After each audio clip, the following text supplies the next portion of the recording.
The sun in Oroma village never rushed its climb. At dawn it stretched like an old man rising from a bamboo bed, first touching the hills, then creeping across the clay-walled compounds.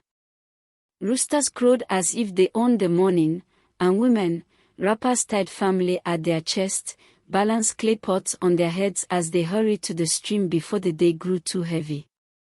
Children's laughter rose as they chased goats away from tender yam vines, and the pounding of pestles in wooden mortars echoed like distant drums. The village was alive. Alive, that is, except in the compound of Motsi Ogwefai, where his son Chijoki still sprawled on a raffia mat, snoring softly. This boy, his father muttered, standing at the doorway with a staff in hand. Motsi Ogwefai was a man whose eyes had seen many planting seasons, whose palms bore calluses that spoke of years spent climbing trees taller than huts. His voice carried the weight of authority, and in the market square, men lowered their tone when he spoke. But even a great man feels small when his own son refuses to rise with the sun. Chijioki, he barked. The boy stirred lazily, stretching like a cat. Papa, just a little longer. The day has only begun. The day has begun without you, his father retorted. The palm fruits are ripening, and the birds are waiting. If you do not climb today, tomorrow will laugh at you. Chijioki sat up at last, rubbing his eyes. Yes, Papa.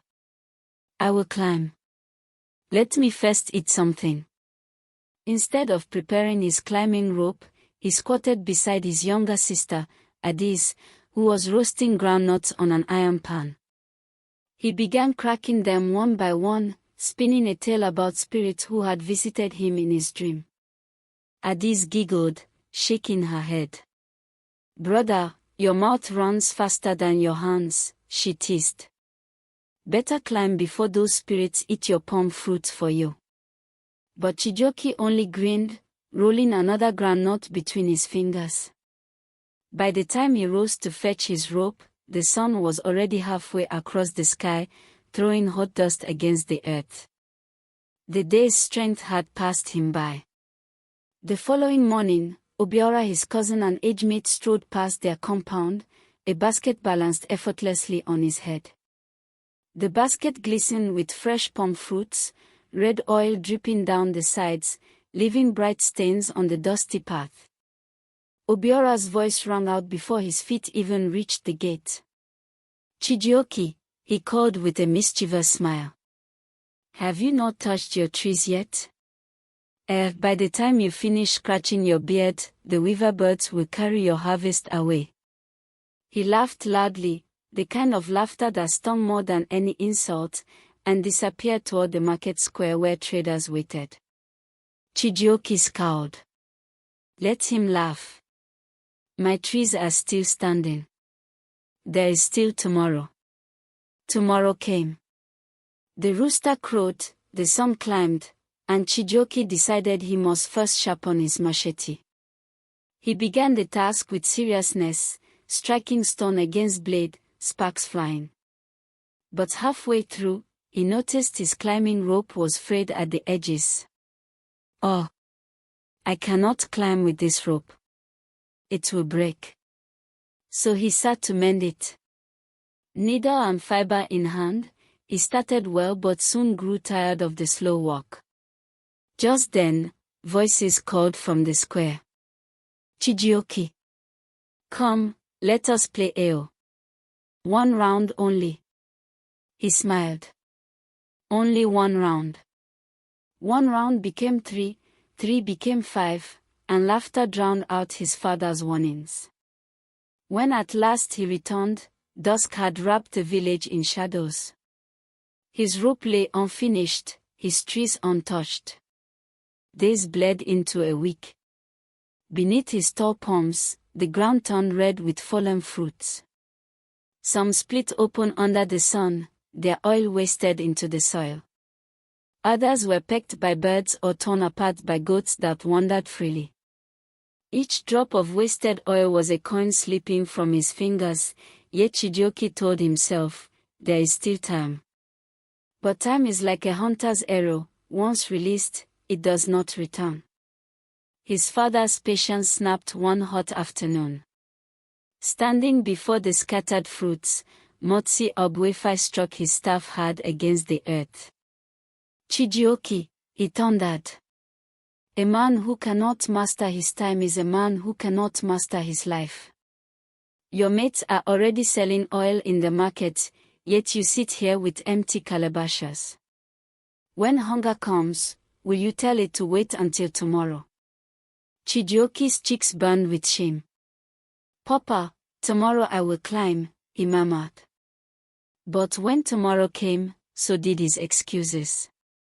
Then one evening, as the sky reddened and drums began to sound from afar, a messenger arrived at their compound. His wrapper was dusty, his walking staff worn from the day's errands. Motsi Ogbuefi, the messenger announced solemnly, the council has decreed, every household must bring palm oil for the festival of Oni, the earth goddess. Those who fail will pay a goat. The old man closed his eyes in despair. Did you hear that, Chijioke? Because of your laziness, we will now lose one of our goats. The festival came. The air throbbed with the rhythm of drums. Women, their bodies painted with woolly designs, danced in circles, and men poured palm wine in libation to Ani.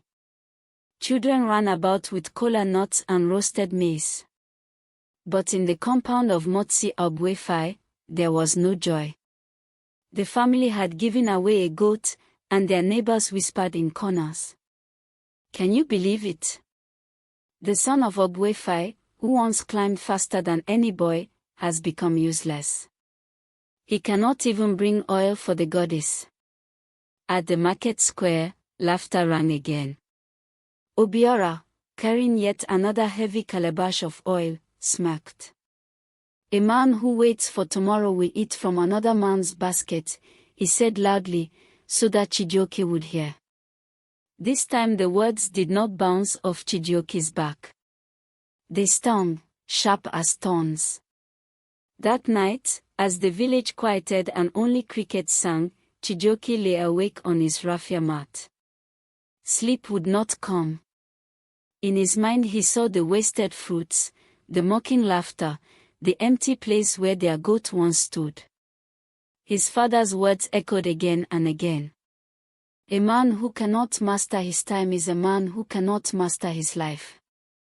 And for the first time, Chijioke wondered if tomorrow would truly wait for him. At last he sat up, heart thudding. He whispered to himself, tomorrow will not wait for me again. Enough of this shame. The morning resolve. Before dawn, while the village still slept, he rose.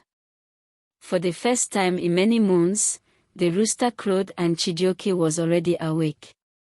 The morning air was cool and damp, filled with the smell of wet earth. Crickets fell silent as he stepped into the yard.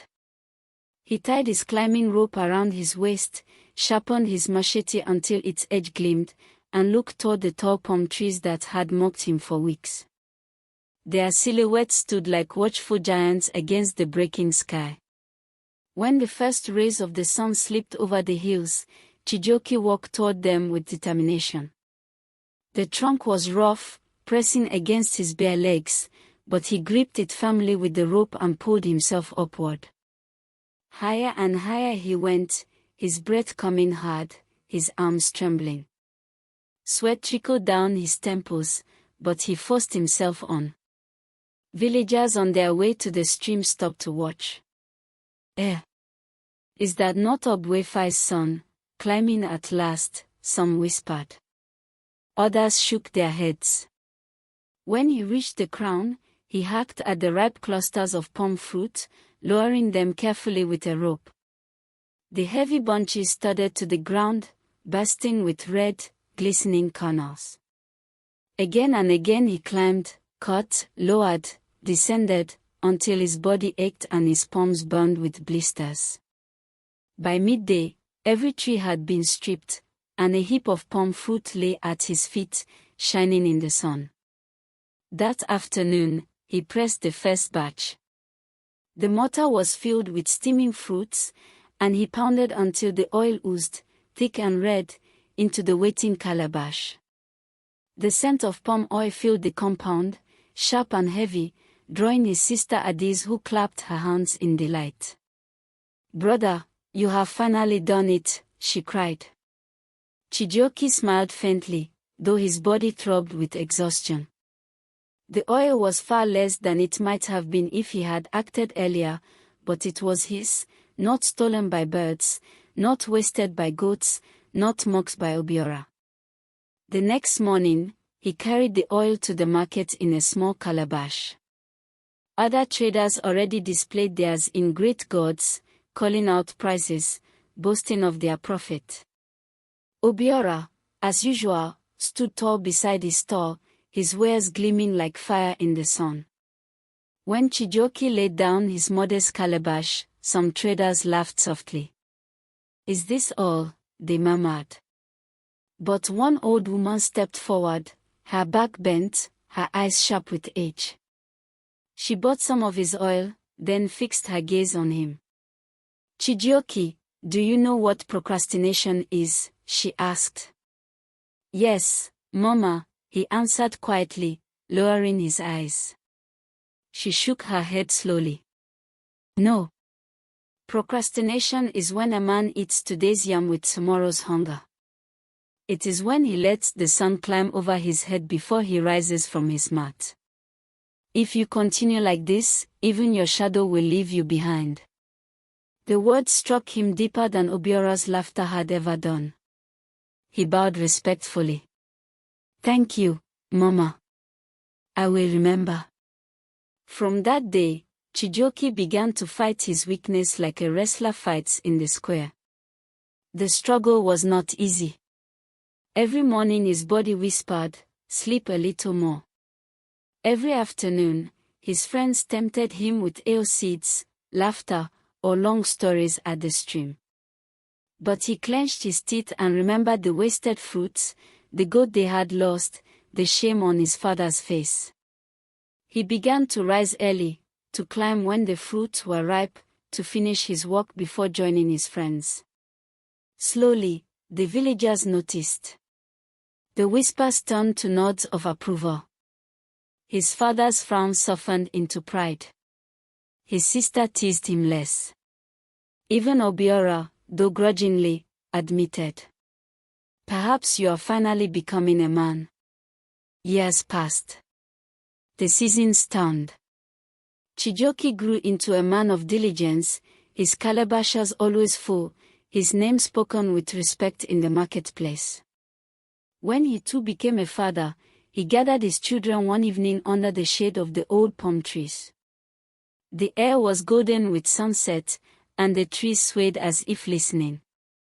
"Children," he began, "time is like palm fruit. If you leave it too long, it rots.